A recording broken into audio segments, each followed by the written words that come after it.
परसों एग्जाम है और कुछ समझ में नहीं आ रहा है क्या पढूं।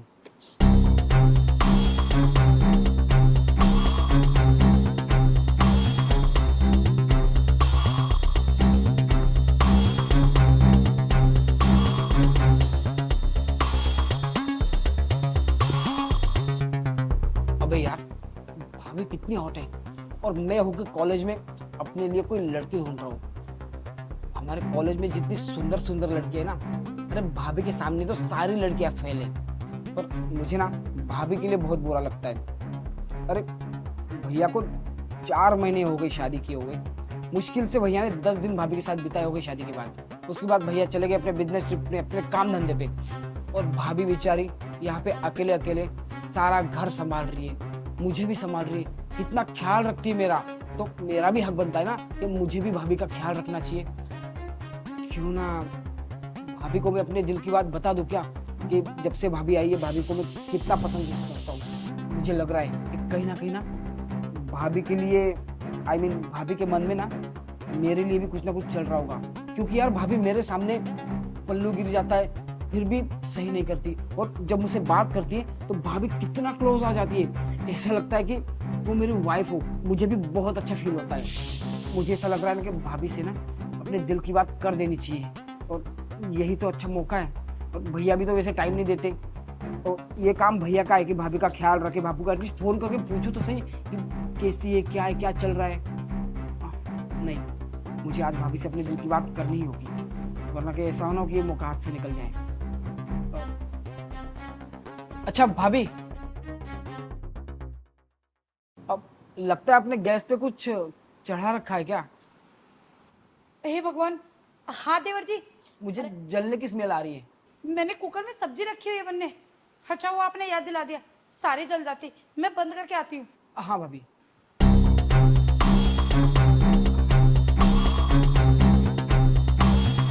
इतना ख्याल रखती है भाभी मेरा, तो हम भी क्यों ना भाभी का ख्याल रखें। 3 महीने हो गए भैया को गए हुए, पर आपका ये जो अकेलापन अधूरापन है ना, अब उसको मैं पूरा करूंगा। आपको चिंता करने की कोई जरूरत नहीं है। आज मौका है, हाथ से जाने नहीं दूंगा। कहाँ रह गई भाभी?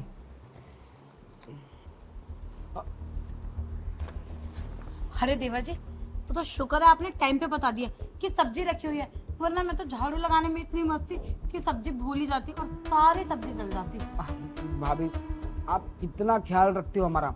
सुबह से उठती हो तो शाम तक इतना सारा काम करती हो, और मेरा भी कितना ख्याल रखती हो ना। अरे देवर जी, आपका ख्याल मैं नहीं रखूंगी तो कौन रखेगा। वैसे भी आपके भैया ने स्पेशली कहा है कि आपका ध्यान बहुत अच्छे से रखना है, बस मैं तो वही कर रही हूँ। पर भाभी जी, मुझे आपके लिए ना बहुत बुरा लगता है। क्यों?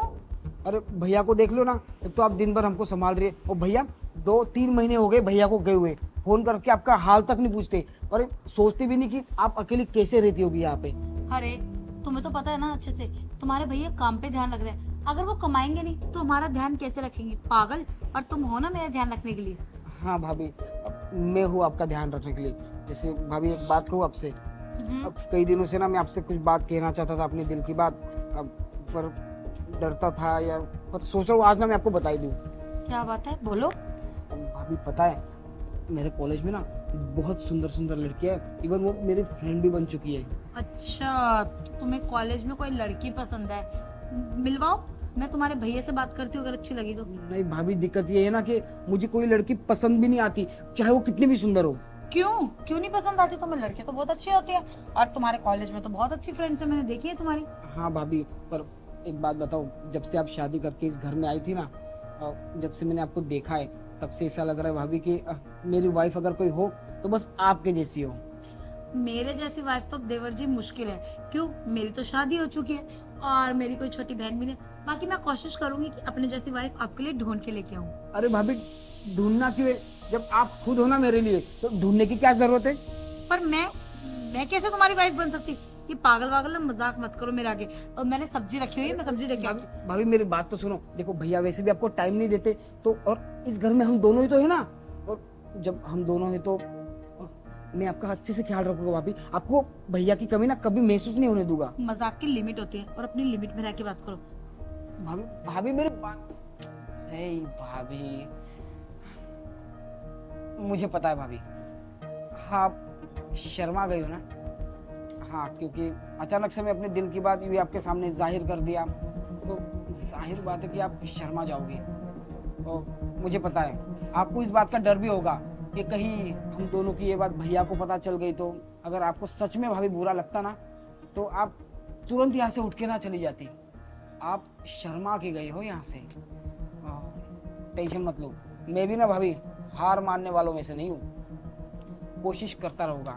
और कब तक भाभी आप ऐसे अकेली रहोगी, अधूरी रहोगी? मेरा भी फर्ज बनता है ना, आप मेरे लिए इतना कुछ कर रही हो तो मैं भी आपके लिए कुछ करूँ। अरे लगता है भाभी किचन से सीधा कमरे में गई है। आप, भाभी ने कहा था किचन में जा रही हूँ और भाभी किचन से जा रही सीधा कमरे में। ये भाभी मुझे कहीं इशारा तो नहीं दे रही ना? वाह भाभी, आपके दिल की बात समझ गया मैं। बोल रही हूँ किचन में जा रही हूँ सीधा गई कमरे में, अब भी आ रहा हूँ।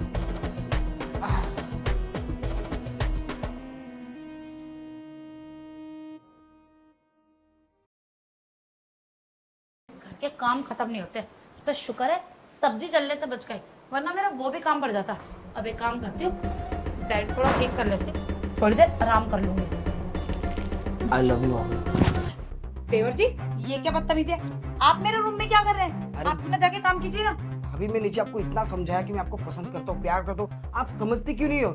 मैंने भी तुम्हें अच्छे से समझाया ना कि जो तुम सोच रहे हो ना, ऐसा कुछ नहीं हो सकता। मैं तुम्हारी भाभी हूँ और भाभी माँ समान होती है। तुम मेरे साथ ही देखो, तुम चले जाओ यहाँ से। भाभी मैं सब आपके लिए सोच रहा हूँ। एक तो भैया चले जाते 3-3 महीने के लिए बाहर, आपके बारे में कुछ सोचती नहीं हो। अरे आप भी तो अकेली हो, आप भी तो अधूरी रहती होगी ना भाभी। मैं आपका अधूरापन दूर कर दूंगा। मेरे अकेलेपन और मेरे अधूरेपन की ना फिक्र करने की तुम्हें जरूरत नहीं। मैं खुद का ख्याल बहुत अच्छे से रख सकती हूँ। अब तुम जाओ, इससे पहले कि सारी बात मैं तुम्हारे भैया को बता दूं। अरे क्या बताओगी भैया को? भाभी आप समझ क्यों नहीं रहे हो कि मेरे दिल में क्या चल रहा है, क्या हाल हो रहा है मेरे दिल का? भाभी आप इतनी सुंदर हो, मैं इतना चाहता हूँ आपको, आप नहीं समझ सकती। देखिए भाभी, तब से मैं आपको समझाई जा रही हूँ कि लिमिट क्रॉस मत करो, पर आप तो ना पता नहीं क्या भूत सवार हो गए सर पे। क्या बहकी बहकी बातें करे। आप ही ना माँ समान होती है और मैंने ना आपको कभी उस नजर से देखा ही नहीं है। अरे अपना छोटा भाई मानती हूँ मैं आपको, और आप मेरे साथ ये सब करने चले थे। एक बार सोचा है, जो तुम मेरा अकेलापन दूर करने की सोच रहे हो, तुम्हारे भैया बाहर काम किस लिए करते हैं? ताकि तुम अच्छे से पढ़ लिख के कुछ बन जाओ, ये घर अच्छे से चले, और तुम हो कि ये सब करने पे तुले। अगर तुम्हारे भैया को पता लगा ना कि तुम ये सब मेरे साथ करना चाहते हो, वो तुम्हें जान से मार देंगे। भाभी भैया को मत बताइएगा, अगर उनको सच में पता चल गया तो उनका कितना दिल टूट जाएगा। उन्होंने बचपन से लेकर आज तक मेरी सारी ख्वाहिशें पूरी की है, मुझे जो भी चाहिए सब ला के दिया है। और उनको पता चलेगा कि उनके पीठ पीछे जहाँ उन्होंने कहा था कि आपको संभालना है और मैं ये सब हरकत कर रहा हूँ, तो क्या बीतेगी। हाँ, यही, ये सब करने से पहले सोचना चाहिए था। अगर तुम्हारे भैया को ये सब पता लगा ना, वो तो ना तुम्हें मुंह दिखाने के लायक ही नहीं रहेंगे और ना ही तुमसे नजरें मिला पाएंगे। अरे तुम्हारे भैया तुम्हारे बारे में इतना सोच रहे हैं कि तुम पढ़ लिख के कुछ बन जाओ, और तुम हो कि इन गलत रास्तों में चल रहे हो। गलती मेरी है कि मैंने तुम्हें इतना सर पे चढ़ा लिया कि तुम्हारी सारी बातों को ना बस मजाक में ले जाती हूँ। तुम्हें कभी घुमाने ले जाती हूँ, कभी मूवी दिखाने। लेकिन अब ना तुम्हें सुधारना पड़ेगा। देखो, मैं तुम्हें लास्ट वार्निंग दे रही हूँ, इसलिए नहीं कि तुम उनके छोटे भाई हो, सिर्फ इसलिए कि तुम्हारी पढ़ाई का ना आखिरी साल चल रहा है। ये साल कंप्लीट होते हैं ना, तुम्हारी सारी जॉब क्लियर हो जाएंगी इसके बाद, इसीलिए बस। भाभी मुझे माफ कर देना। एक्चुअली क्या हुआ ना, कॉलेज में मुझे कुछ नए दोस्त मिले और बस ऐसी ऐसी बातें करते रहते हैं कि मेरा दिमाग खराब हो गया भाभी जी, मेरा पढ़ाई से भी मन हट गया था। दोस्तों की गलती नहीं है, संगति चाहे कितनी ही बुरी क्यों ना, हम अगर सही है ना तो सब सही है। तुम्हारी नियति मुझ पे गंदी थी, पर मैंने कभी नजरअंदाज नहीं किया। ये जो थप्पड़ आज तुम्हें मारा है ना, अगर ये शायद मैं पहले मार देती ना, तो शायद आज ये दिन ना मुझे देखना पड़ता। खैर, अब भी कुछ नहीं बुरा हुआ है, अब भी तुम सुधर सकते हो, मौका है तुम्हारे पास। अपनी पढ़ाई की तरफ ध्यान दो और जाओ यहाँ से। भाभी माफ कर देना, अगली बार ऐसा कभी नहीं होगा। जाओ। ये देवर जी को हो क्या गया? ये सब मेरे बारे में ऐसा सोचते हैं। कभी मैंने इन चीजों को नोटिस ही नहीं करा। गलती तो मेरी है ना कि उनके साथ मजाक में मजाक कर लेती थी। लेकिन बस अब बहुत हुआ, इनको ये बात बताऊंगी ही नहीं, वरना खामखा बहुत घर में क्लेश हो जाएगा। अब एक काम करती हूँ, अपना काम कर लेती हूँ। शायद आज की डांट के बाद इन्हें सब कुछ समझ में आ गया हो।